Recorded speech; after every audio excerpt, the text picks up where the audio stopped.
Welcome. This is Gauri Gopnath for NE24. The Kachar District Committee of the Trinamool Congress has demanded an investigation into the reconstruction work of the Harang Bridge, which collapsed within a month of its renovation. On Wednesday morning, Trinamool Congress District President Rajesh Dey visited the collapsed bridge and raised concerns over irregularities and corruption in the work.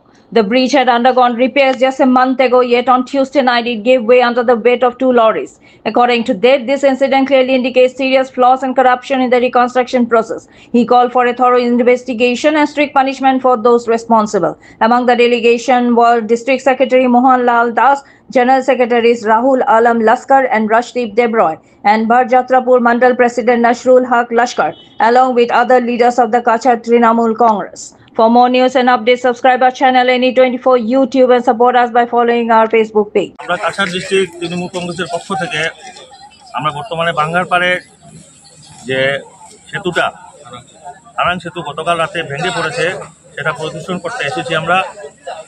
আমরা শুনেছি যে মাত্র এক মাসও হয়নি এই সেতুটি পূর্ণরূপে এটাকে নির্মাণ করা হয়েছিল, কিন্তু তারপরেও কীভাবে মাত্র এক মাসের মধ্যে এই সেতুটি গতকাল রাতে ভেঙে পড়লো তা তদন্ত আমরা দাবি করছি।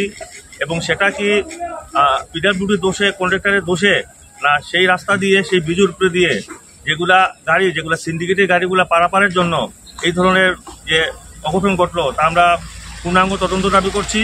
এবং অতি সত্বর সরকারের কাছে আমরা দাবি করছি যে অতি সত্বর সেখানে যেন একটি নতুন ব্রিজ তৈরি করা হয়, কারণ এদিকের মানুষ প্রচণ্ড ক্ষোভের মধ্যে আছেন এবং প্রচণ্ড অসুবিধার মধ্যে আছেন। তো মানুষের সুবিধার্থে এই সেতুটির জন্য অতি সত্বর নির্মাণ করা হয়।